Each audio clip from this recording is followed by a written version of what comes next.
So yeah, that is one of the things to do. Again, really straightforward. I think as soon as you fire up those instructions, you'll see, oh, this is totally quick and painless.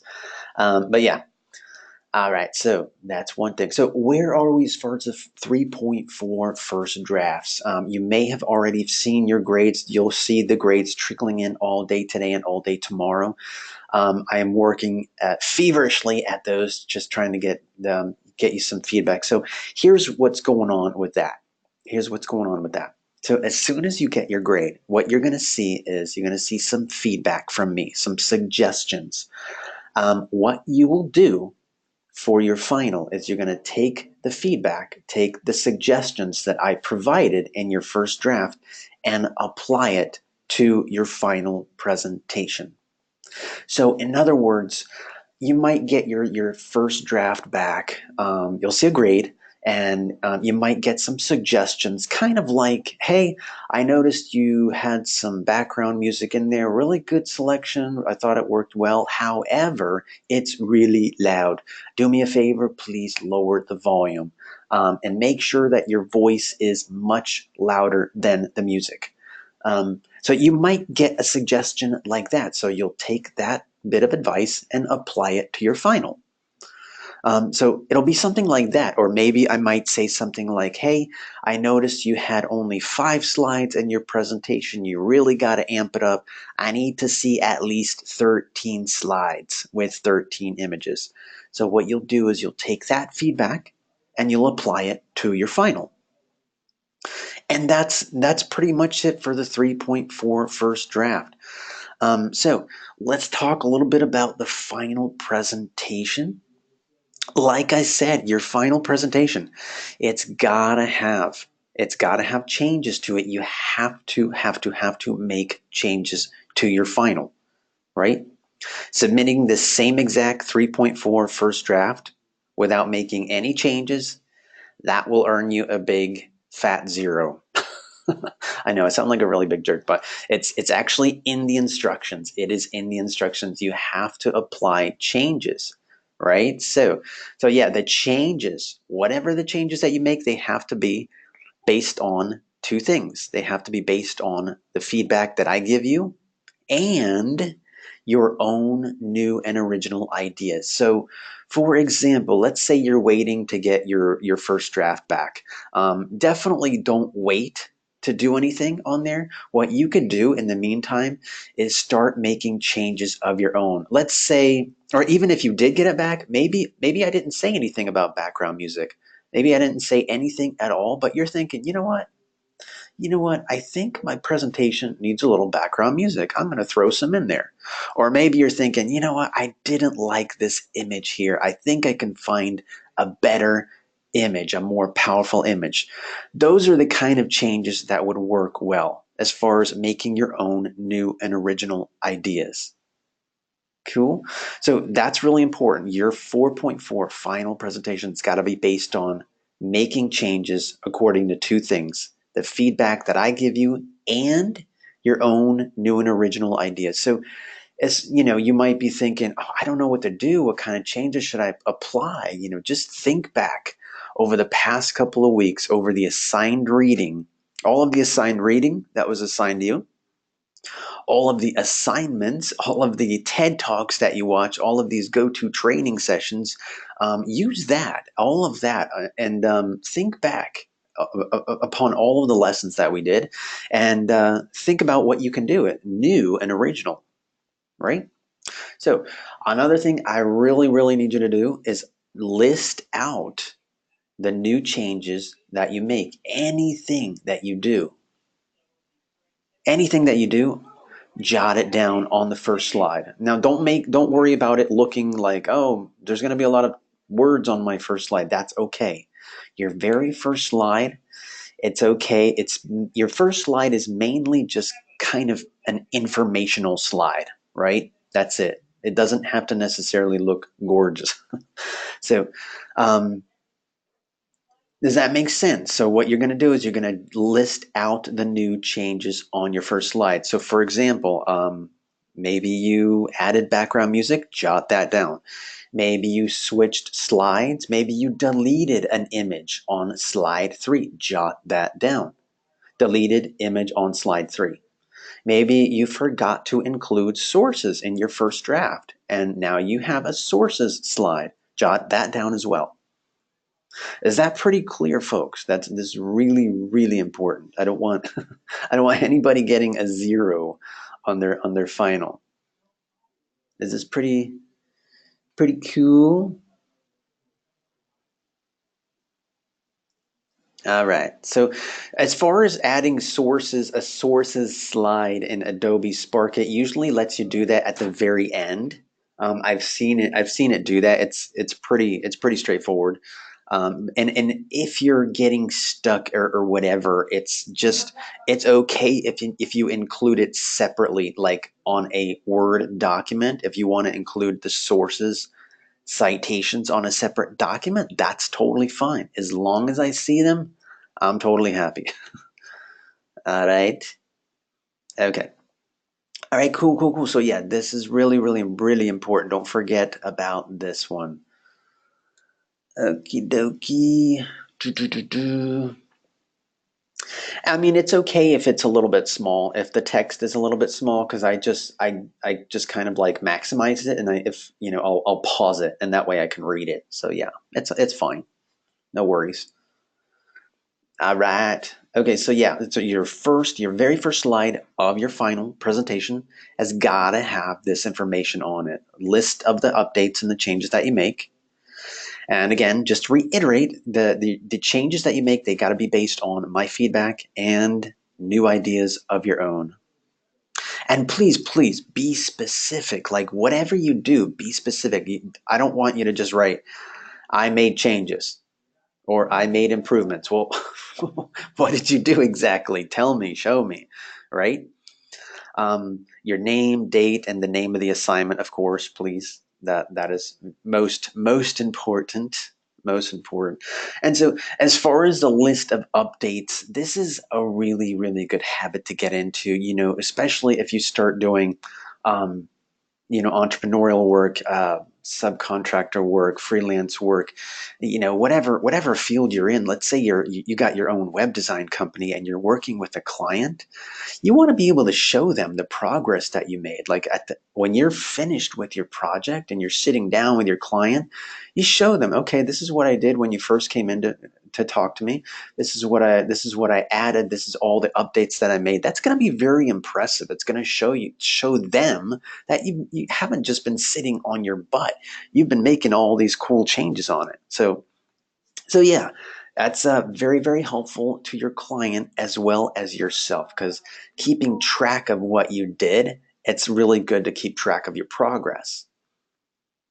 Alrighty, so let's go over a couple things about images. Now, when I say images, your presentation, we talked a lot about images, even in the first go-to training session. Nancy Duarte's whole concept and kind of mission statement behind creative presentation is to you know really engage your audience by using evocative images. So by that I mean, selfies.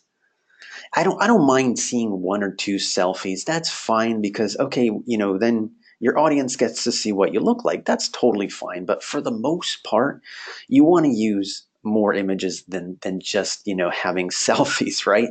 So, as far as images go, look for images that tell stories, that are high quality. Don't avoid anything blurred or pixelated.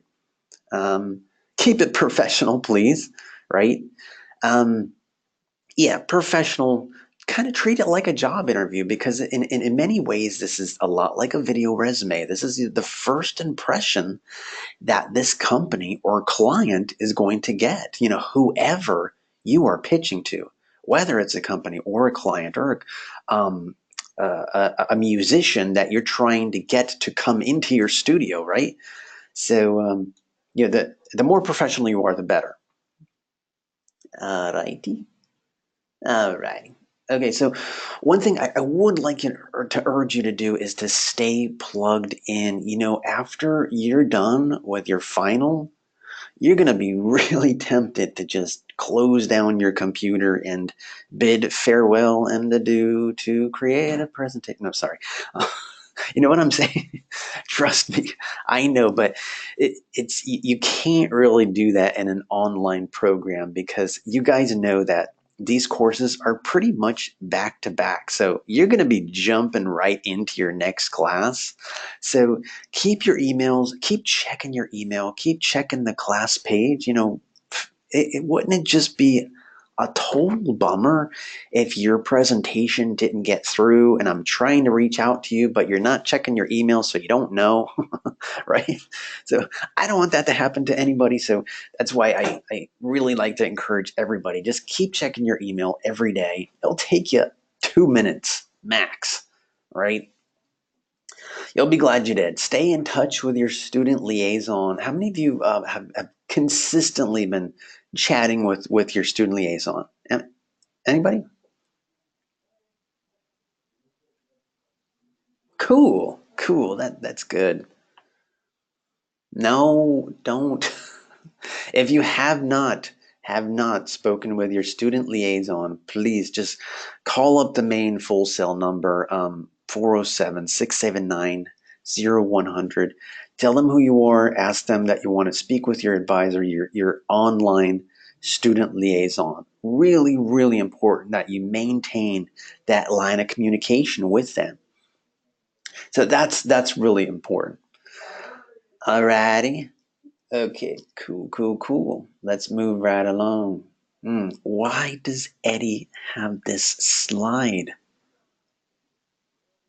What in the world could he mean by this? Anyone? Yes, Matt nailed it. Mitchell too. You got it. You got it, man. Was I right or I mean, trust me, folks. I don't like to be. I don't. I'm not like Oh, I'm. You should have listened to me. No, I don't like to see people suffer, and which is why I stressed or I tried to stress. I tried to, and I'm going to continue to just make that point that time management is in fact one of the single most important ingredients to success, not just in this class, but all of your classes at Full Sail. You just if you weren't able to really nail it down this month, get it down next month because it's just horrible. It's horrible. Everything stinks when you don't have good time management. You know what? You don't need that stress. You don't. You really don't need it. Um, Okie dokie. So yeah, keep that in mind, folks, and don't forget this. Take this with you. Everything you do, every gig you land, every job, every course, remember this. Remember, screenshot it, take it with you. Have it as a screensaver. I don't mind, really. If it will help you, and when you're receiving your awards, your Oscars, your whatever, best game of the year, yeah, golden joystick, whatever it's called. Um, just yeah, give me a shout out, whatever. But I provide this information because I want to see you guys succeed. There's a lot of talent in this room, and I'm really excited to see all the cool things that you come up with, and I think this information is going to help you. I really do. So cool. Don't forget about FS Connect as far as like what you could be doing that's going to help you out in your career, whatever the degree is. um, just keep trying to do things that are going to really enhance your knowledge, your background. Visit FS Connect as often as you can because especially for online students, where there's always cool stuff going on. There's always industry panels. There's always industry workshops. Check them out, attend them, start networking. Hopefully you've already done that, but continue to do that, because you don't want to get to graduation day and wish that you did it more. You know what I'm saying? Oh yeah, Linda is awesome. Totally, totally use Linda. So much great information is on Linda. As far as like all kinds of software programs, subject matters, topics, check it out. Don't wait till you think you're going to need it. Use it now. Use it so that when you get to those more advanced courses where you're really kind of immersed into your degree program, whatever it is, Lynda's really going to help, and you're going to be glad that you took that huge course in it. All right. Oh, cool. I'm glad to hear that. Okay, so just as a reminder, those two student sample presentations that I posted, how many of you guys had a chance to check them out? Anyone? All right, cool. Oh, good, good, good. Well, they are still available for viewing on the 3.3 community discussion board. The 3.3 community discussion board is still open for you, and also available is the week 3 recording. So if you didn't get a chance to watch last week's go-to training session, I strongly recommend you do that. Trust me, you're going to be glad you did, especially for your first draft. Again, I can always tell who's watching these sessions, who's reading. The second I open up your assignment, in this case, the first draft, I can always tell. Always, always, always. So yeah, you'll definitely want to check it out. It's on the activity labeled the 3.3 community discussion board. All right. So let's talk a little bit about another one of your assignments that's due this week. It is called the 4.3 presentation feedback assignment.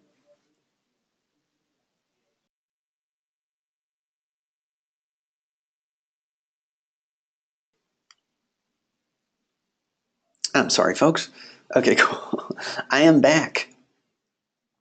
Okay, cool. All right, check this out. 4.3, this is another one, because remember, you got a couple of assignments due this week, and this is one of them. 4.3 presentation feedback assignment. Here's the cool thing, though. This is another one of those really straightforward assignments. All you do is you watch the 3 student presentations that are in the instructions. You click on, you'll see, as soon as you open them up, you'll see 3 links. Click on all of them, watch all 3 of them, and pick one of the presentations that you want to analyze. Now, in the instructions, you will see a series of questions. And the questions will kind of be like, hey, did you like the presentation? Did you not like it? What part of the presentation did you find hard to follow? And so what advice would you give this presenter? And that kind of thing.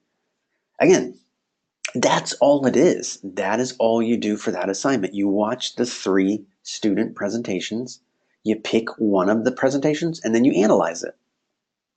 And you just throw up your answers on a, how do we say that? I mean, type out your answers onto a document. That sounds better, right? And just upload that document. You don't have to make it fancy. You don't have to make it pretty. You just make sure you answer the questions and the instructions, and that is all. Pretty painless, right? Yeah, yeah, yeah. So that is that. Okay.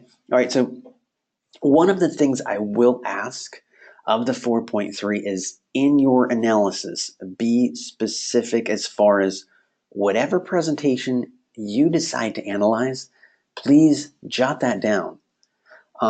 If you're analyzing presentation 1, jot it down at the top, presentation 1, or I'm analyzing presentation 2, so on with 3, just let me know.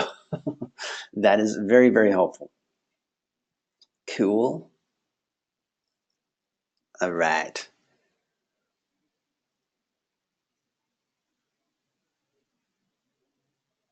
Okay, cool. All right. Mitchell, let me get back to you on that. Okay. Oh, one real quick. I do, because I know that you guys are going to be getting into this really soon. So as far as the 4.3 assignment, this is just a little friendly piece of advice. Remember our conversation last week about what kind of images to use when pitching to a video game company, right? Remember that conversation we had? So, for example, if you're pitching to Nintendo, right? If you're pitching to Nintendo and your presentation is 15 slides long, remember what we talked about. Remember, it's not really all too original if you have a 14 slide presentation with just Nintendo images, right? The thing is, you're not showing your audience anything new. They know what their games look like. You don't have to remind them. They've worked countless hours to design those images. So just keep that in mind. Keep that in mind as you work on the 4.3 assignment. Okay, so one last thing about the 4.3 assignment, one of the last questions you will have to answer are they're going to ask you which of these three presentation elements do you find in the presentation? In your 4.3 presentation, the one that you decided to analyze, they're going to say, which of these elements do you see? Do you see the element of ethos, of pathos, of logos, whatever? Um, so the whole concept is that in an effective presentation, you're going to see all three of these elements. Now, you don't have to see all three, but you might see all three. You might see one of them, you might see two, or you might not see any of them. The idea is that an effective one might use the element of ethos. This is where the presenter is going to try to appeal to your trust. How do they do that? By trying to convince you that they're a credible presenter. They're not going to just barf out a bunch of information. They're going to tell you, a little bit about their background and why you should listen to them. Another concept is this idea of pathos, where the presenter is going to try to appeal to your emotions. Who does this a lot? They do this a lot in advertisement, in commercials, where the commercial is going to try to pull at your heartstrings to get you to buy something. And that's not necessarily a bad thing. A lot of times it's true, right? So oftentimes we see a presenter try to do this. They might try to appeal to your emotions, to persuade you with their idea, right? So that is the element of pathos. The other one is logos. Is where the presenter tries to appeal to your sense of logic, right? They're gonna talk to you all about facts and statistics and maybe shocking statistics, and it's very, very often difficult to argue with facts, with really just hard facts and statistics. So this is where they're going to try to appeal to your sense of logic. Now, so what I'm saying is, in your 4.3 presentation assignment, they're going to ask you, which one of these elements do you see? And they'll, of course, ask you to explain, right? And that's it. That is it. So anyway, I just wanted to go over these three elements, just so when you saw them, you a little refresher. Oh yeah, that's what that meant. Okay, cool. Alrighty. Okay, so we talked a little bit about this last week, but just as a reminder, I want to go over a couple of presentation no-nos. Yeah, these are no-nos. We don't do these. All right. So first of all, the whole thing about this presentation is we're not just getting up there, in front of a podium, and we're not just like using our clicker to spill out a bunch of boring facts. We're taking our audience on a journey, right? So think about this. Everything you mention in your presentation should serve a purpose. It should lend weight to your credibility, right? Everything you say. So as far as like when you're trying to hash out your script, be thinking about that. When you're trying to, okay, what do I talk about? Should I include this? Well, ask yourself, is this going to help my chances with this company? It should, whatever you say, it should move your audience. It should inspire them. Yeah. But it doesn't have to be so chronological. Your story, your journey, it shouldn't really sound like, okay, I was born here, then I went to school here, then I changed schools here, then I went to high school here, and then I changed high schools here. Then I got this job, then I changed the jobs here because I didn't like that job. Then I got another job. And then I went to Full Sail, and then right? Do you see how chronological that is? Like, okay, this and then this and then this and then this and then this. That's not necessarily a journey. It's more like a bullet list. And that's not the kind of journey that we're trying to take our audience on.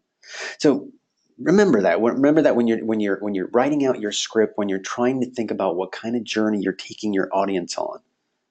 Okay. It boils down to this. You only have 3 to 4 minutes. So in those 3 to 4 minutes, be thinking about, talking about stuff that you think, okay, yeah, I think they're going to remember this. I think this is unique. I think I should share this with my audience. And of course, you don't want to just talk about what you want to do. if Trust me, when you play this back, when you read it back to yourself, or have somebody read it back, it sounds a little self-centered. And even though, trust me, I know this is about us wanting to land a gig, and it is about what we want, but you never want to come off saying that necessarily. So instead, the way you phrase it, because that's everything. Delivery is everything. It's the way you phrase it. You change it up a bit with the wording and instead talk about what you can do for them. Okay, here's what I can do. I know this. I'm proficient in this. I've mastered these courses. I worked on this program. I completed this. I was in this kind of, hell-like scenario and that kind of thing. It's much more impressive and it's much more memorable than if you just hear somebody saying, I want to do this, I want to be the next great blah blah blah, right? Because we all do that. And of course, you know how we all feel about bullet points, yes? Your slides shouldn't have any bullet points. No bullet points. None whatsoever. Right? Yeah. Okay, you get the point. You get the point. Your sound environment, as much as you can, try to minimize any kind of background noises. I mean, like people, people, those pesky people, like page rustling or shuffling or mouse clicking. So when I say, what do I mean by mouse clicking? So your presentation shouldn't sound like this. It shouldn't sound, hi, my name is Eddie Tapia. Click. I'm here to talk to you about why you should hire me for Blizzard. Click.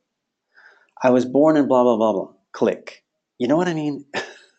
We shouldn't hear your mouse clicking like that. So just whatever you're pressing, just be a ninja about it. Be a ninja and we shouldn't hear it at all.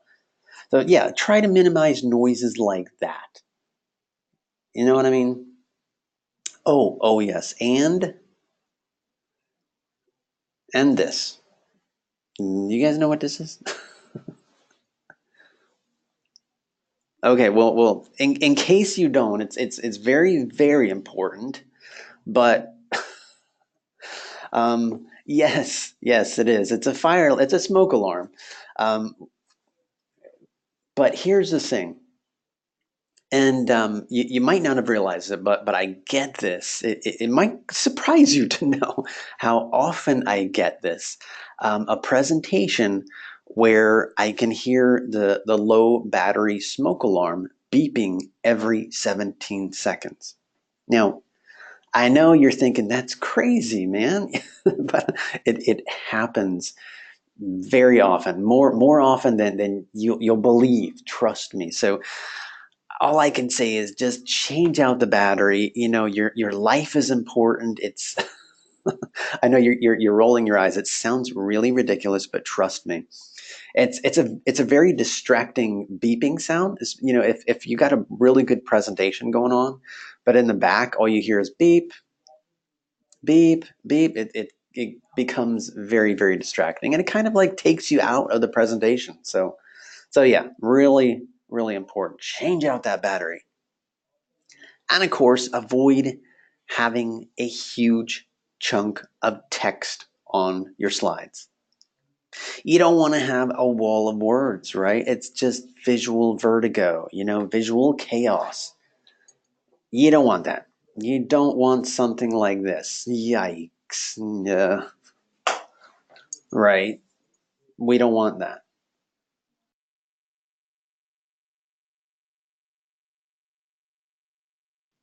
This is a lot of words, yo. Right? Yeah, you don't anybody know what this is from? It's okay if you don't. It's from Count of Monte Cristo. Great story. If you haven't seen the 2001 Kevin Reynolds directed film, you should check it out. Anyway, I digress. I digress. I'm sorry. So, but for reals, your slides shouldn't look like this. You never want to crowd your slides with this much text, right? A much better way to do it is showing very evocative visuals, powerful images that tell a story. Your audience is going to remember that much more than if you just throw up some words in there. I said it again, darn it. Sorry. Okay. So, yeah, have just a few. Well, let me back up. Let me back up a little bit. Again, I'm not saying you have to throw any words onto your slides. You don't have to have any words, but if you do, just have a few powerful words, maybe a short key phrase or a quote, because like I said last week, a quote is designed to make you think. It's to make your audience stop, scratch their head, and be like, "Oh yeah, totally. I'm going to use that as a screensaver." Right? Absolutely. Um, and again, just to kind of reiterate what I said last week, quotes are great, but don't go quote crazy. Right? One or two quotes is fine in your presentation, but anything more than that, your audience is going to forget. They're going to forget. No matter how cool they are, they will forget it. So one or two is totally fine. I love quotes, by the way. They're cool. So yeah, what you want to do instead is you want to always be thinking to have a powerful image as your background.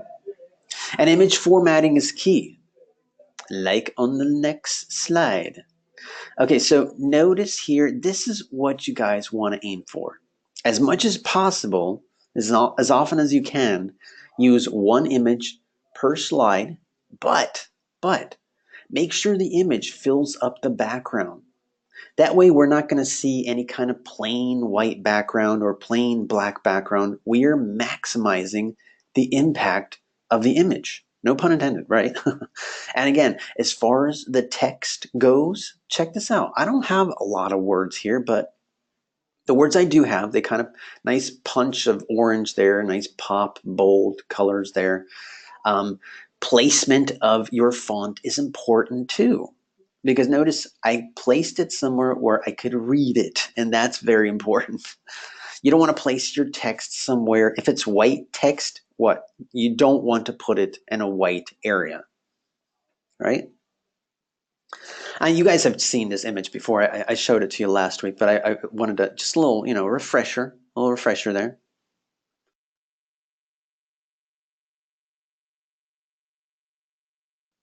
All right, moving on. So again, this is what you want to aim for. Okay, cool. You don't want to do this. This is a no-no. Look how plain and boring this is, right? I got way too much background showing. I got just plain white background. And yes, my font is large. The text is large there, but still, it's just so boring and I can barely read it, right? So, no to this and no to this. Yeah, see this collage thing? Remember, I would avoid the collage effect. What do I mean by collage? Collage is kind of like when you have more than one image on a slide, like this.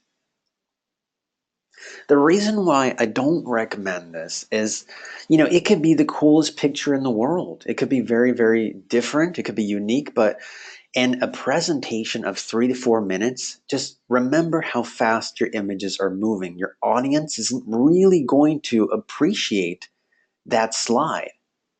You know, it's just too much for the eye to look at in that short period of time. I know, right? Flying jellyfish. So yeah, I would discourage using the collage effect. Instead, your audience try to maximize the impact of that image. Fill up the entire slide with one image. Cool? So yeah, this is the collage effect. I'm not crazy about the collage effect. Okay, so you want to do something like this instead.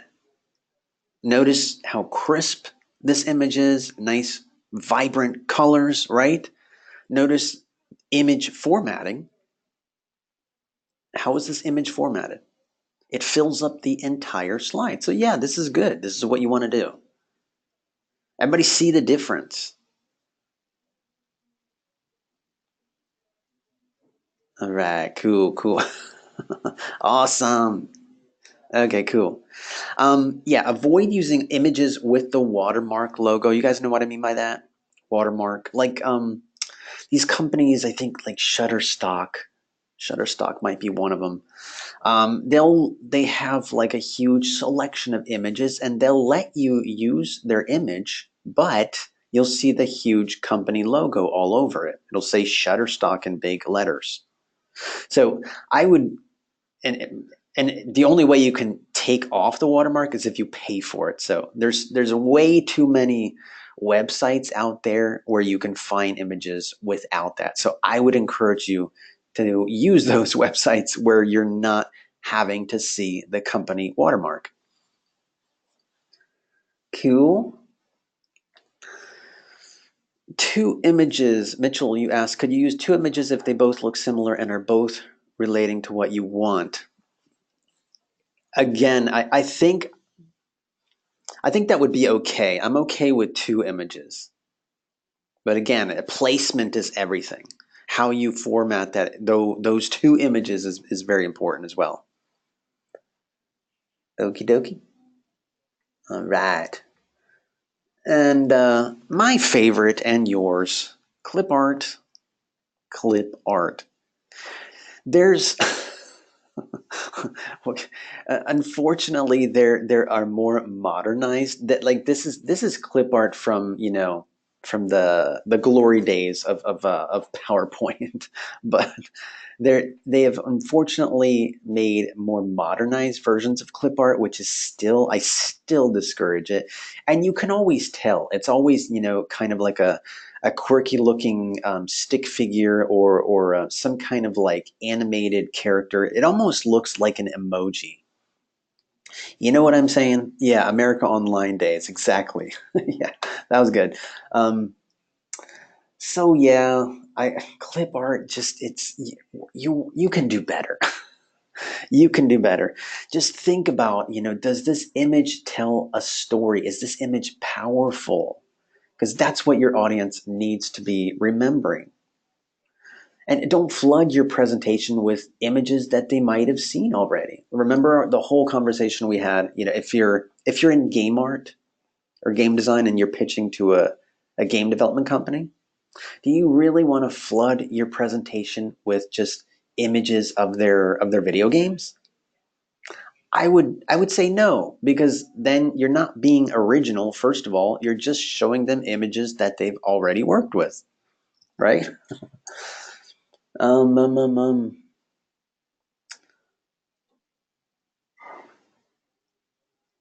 All right. Hang on, Abdul. I'll get right to that second. Give me a second, all right?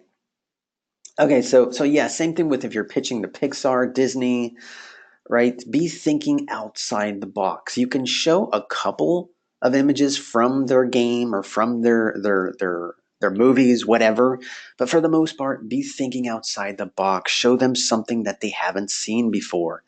Same thing if you're starting your own music label or music studio. You will be tempted to show images of multi-million dollar mixing consoles or expensive microphones, right? But you know, they've seen all that stuff. That's nothing new to them, right? So show them something new. Same thing if you're in mobile app.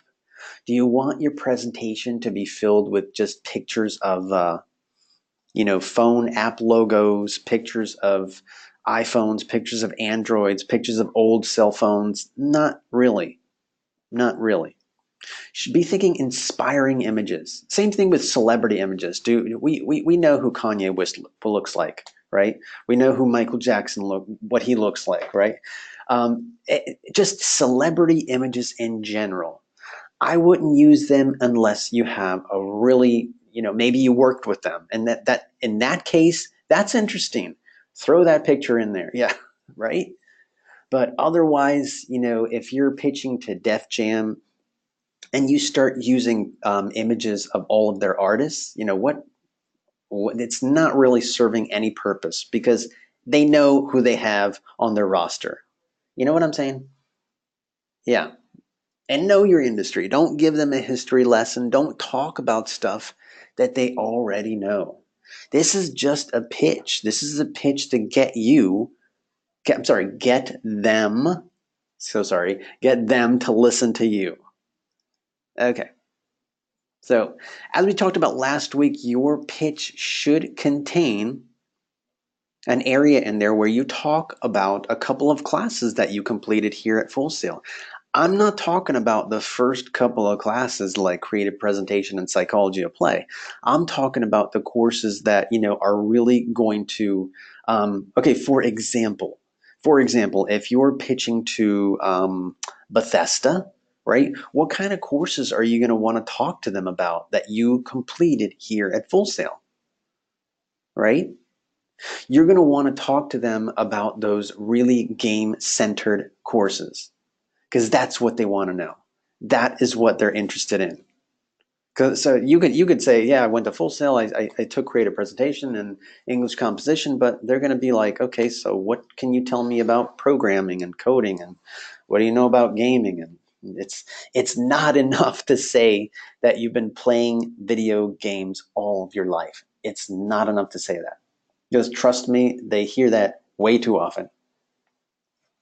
Way too often. So what I would suggest is go through your course catalog. You can find it on the Full Sail website. Just go to the main Full Sail website. Click on your specific degree program. On there, just navigate a little bit, and you'll find it. You'll find it. You will find it. All right. So yeah, as far as like areas to improve, if you don't have any idea where to start, ask yourself, what is the delivery like in your presentation? Are you mumbling too much? What's the pacing like? Can you articulate more? This is why like playing your presentation back to somebody is really beneficial. Because you might think it sounds great, but somebody else might say, "Hey, what did you say here in this slide? You were kind of mumbling." That's really beneficial, right? So, something to think about and finish out strong. So, an effective presentation should have what you guys know as to be a call to action. It's kind of like the last hurrah. It's like, think of it like a symphony. In the best symphonies, when they're ending. They have that really pompous finale, right? They have that build up and that the timpanis and the cymbals and the chorus, the choirs singing, right? So they finish out strong. So I don't mean that you have to be like jumping off the walls and screaming at at the end of your presentation, but definitely finish out strong, right?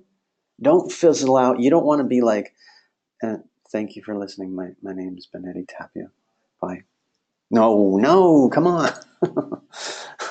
Be confident, be confident. Maybe you can end on some kind of like inspiring quote or inspiring call to action. What I'm not going to tell you what to write or say, but yeah, you have to think about that. You have to think about what it is that's going to motivate your audience.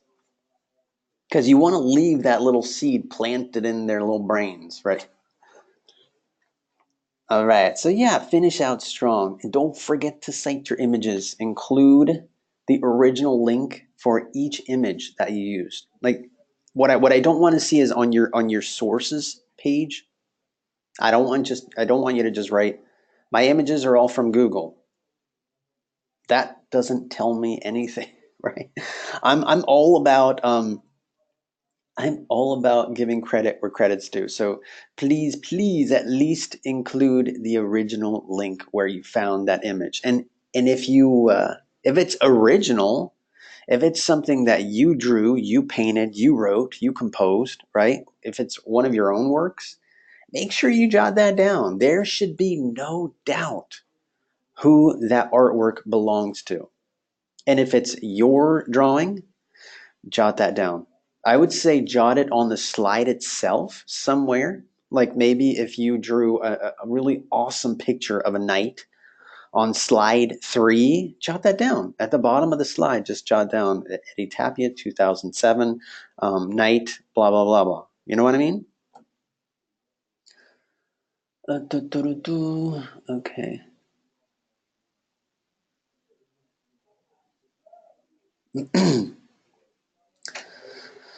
Mitchell, I don't know what you mean. What if I don't remember?